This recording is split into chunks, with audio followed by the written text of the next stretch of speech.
UP triple SC के द्वारा पेट का नोटिफिकेशन रिलीज कर दिया गया है। अब सबसे खास बात यह है कि इस परीक्षा के बारे में हमें थोड़ा सा जानना है, लेकिन उससे पहले हम इसके इतिहास के बारे में एक नजर डाल लेते हैं 2 से 3 मिनट में।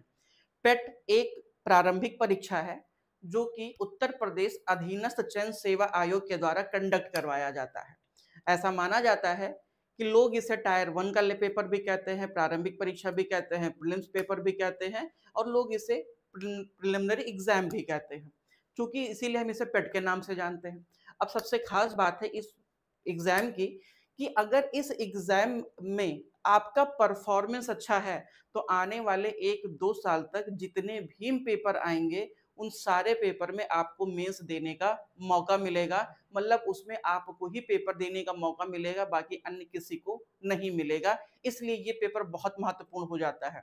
यकीन मानिए, अगर आपका प्रिलिमिनरी एग्जाम बेहतर नहीं हुआ तो फिर आने वाले 1 से 1.5 साल 2 साल तक उत्तर प्रदेश अधीनस्थ चयन सेवा आयोग के द्वारा कराई जाने वाली सारी परीक्षाओं से आप बाहर हो जाएंगे और आप पार्टिसिपेट नहीं कर पाएंगे। ऐसा मैं इसलिए बोल रहा हूं क्योंकि कोई भी भर्ती जो उत्तर प्रदेश अधीनस्थ चयन सेवा आयोग के द्वारा कराया जाता है, वो कौन कौन से पेपर्स हैं वो मैं अभी बात करूंगा। नोटिफिकेशन में कमीशन ने ये मेंशन कर रखा है।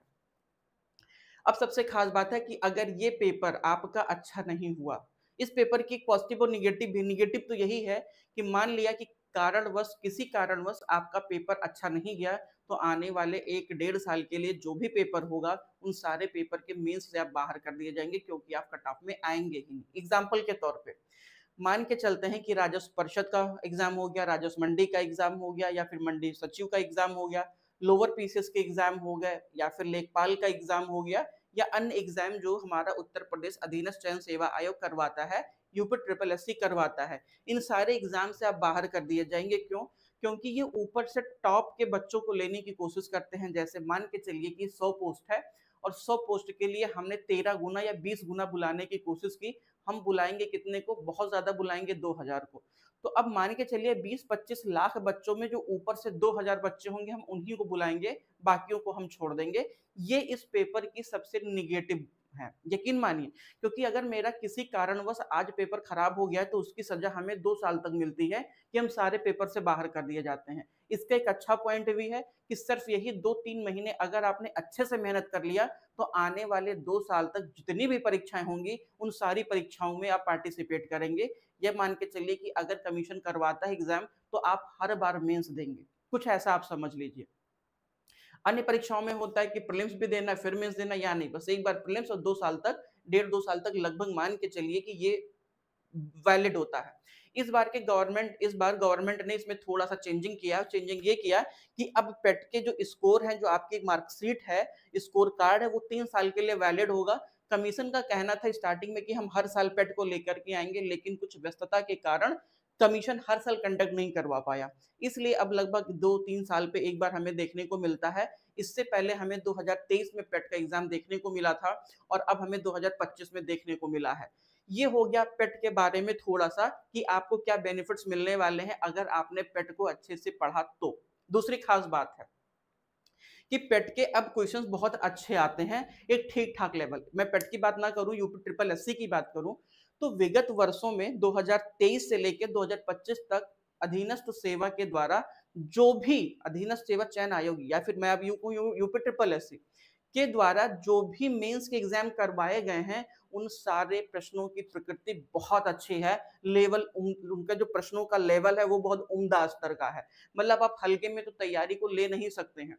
पेट को देखेंगे तो पेट को देखने के बाद में एग्जामिनेशन हॉल में कई बच्चों के नीचे से जमीनें खिसक गई, कईयों के चक्कर आने लगे, कईयों के पसीने छूटने लगे, कईयों का ब्लड प्रेशर हाई हो गया, कईयों के हार्ट अटैक भी आ गए। क्यों? क्योंकि पेपर अप्रत्याशित था, हम सोच के नहीं गए थे। हमें तो वही पहला वाला पेट याद था जो पूछता था कि मंगल ग्रह का रंग कैसा है, पृथ्वी पे ऑक्सीजन की मात्रा कितनी है, बृहस्पति में कौन से छल्ले घूमते हैं, पृथ्वी की घूमने की दिशा कैसी है, ऐसे ही प्रश्न पूछे जाते थे। उत्तर प्रदेश की राजधानी बताओ, लखनऊ किसकी राजधानी है, आप ये बताओ। ऐसे साधारण प्रश्न हमें देखने को मिलते थे। 2023 के पेपर ने तो हर किसी की वाट लगा दी। क्यों? क्योंकि जीएस उठाया पीसीएस से और मैथ, रीजनिंग और इसी के साथ ही में जो आपका एक बैन आरेख डायग्राम वाला प्रश्न था वो डायग्राम के प्रश्न उठा लिए इन्होंने, बैंकिंग या रेलवे, एसएससी, जहां से भी वो आते हैं वहां से इन्होंने उठा लिया, और हर किसी को हवा ही नहीं लगा।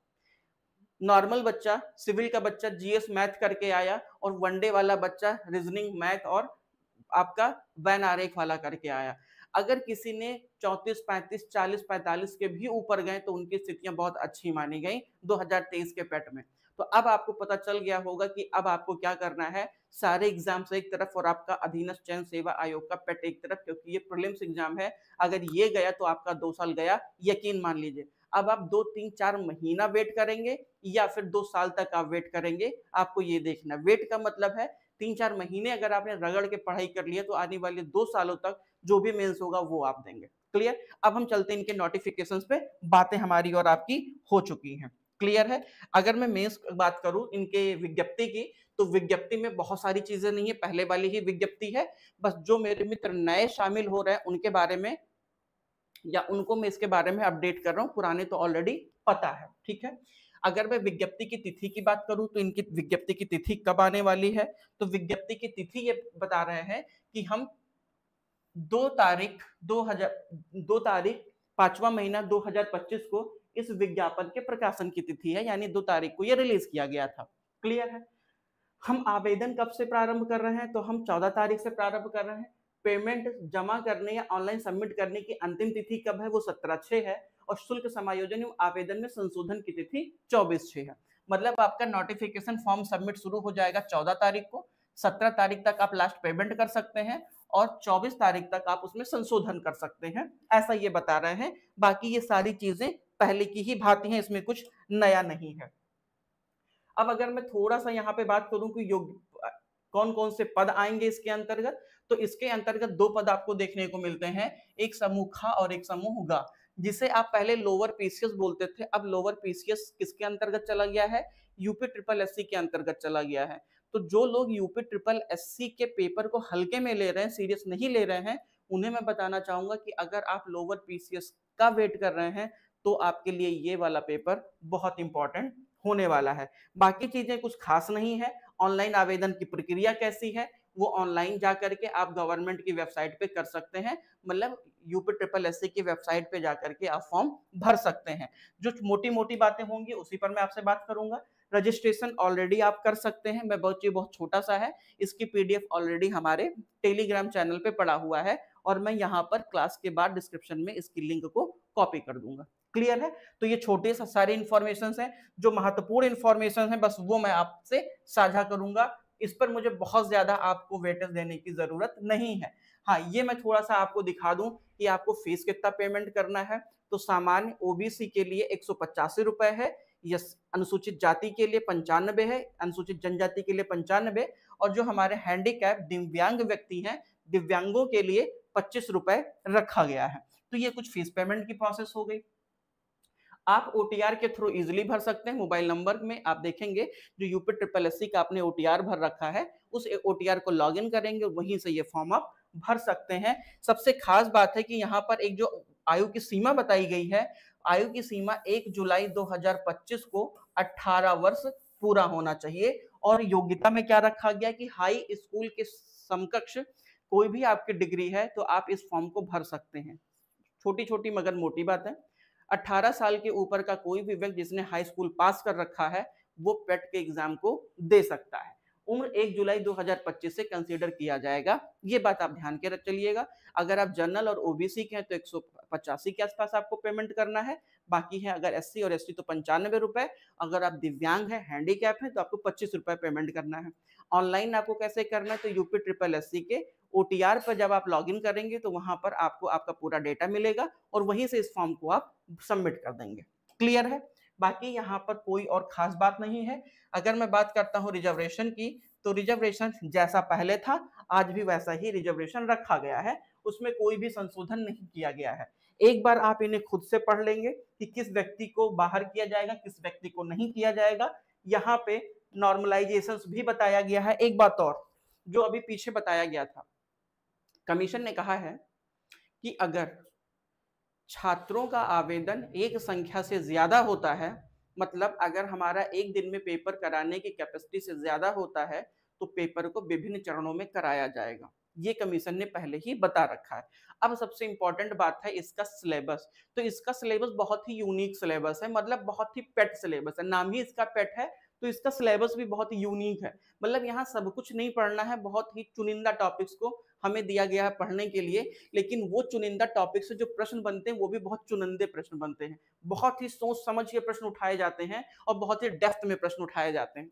हम बात करेंगे सिलेबस की, उसके बाद इस विषय पर भी बात करेंगे कि हमारी टीम इस पर क्या करने वाली है। हर चीज का मेरे ऊपर डाल दिया जाता है, तो मुझे ही इस पे आपके साथ विचार करना पड़ेगा।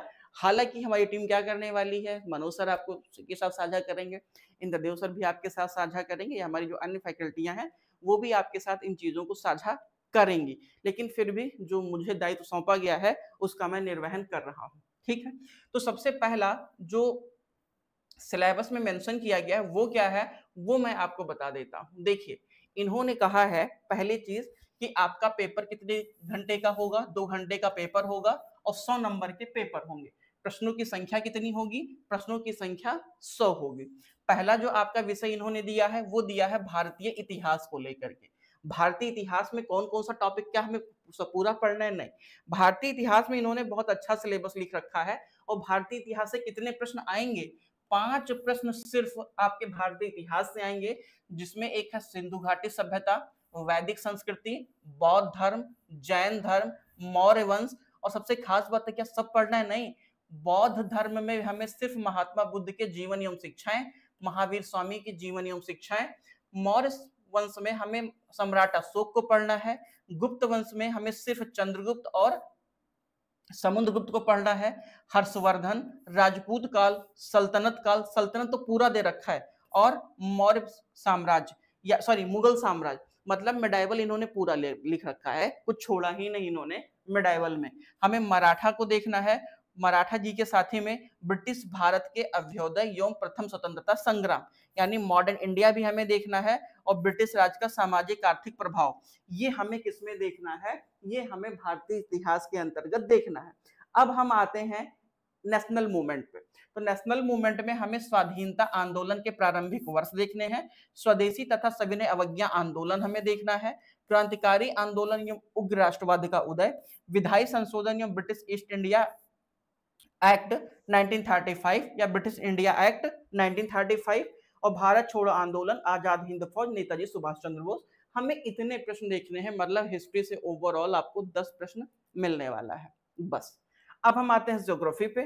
तो ज्योग्राफी की मैं बात करूं तो भूगोल में क्या दिया हुआ है, भारत एवं विश्व का भौतिक भूगोल, नदियां एवं नदी घाटी, भूजल संसाधन, पर्वत पहाड़ हिमनद, मरुस्थल एवं शुष्क क्षेत्र और वन और खनिज संसाधन। ये हमें भारत एवं विश्व का भौतिक भूगोल देखना है।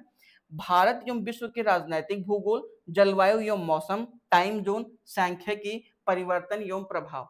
इन्होंने लिख ऐसे रखा है कि हम पूछेंगे बस इतना, लेकिन इनके पूछने का जो पैरामीटर है, दायरा है, वो बहुत विस्तृत है।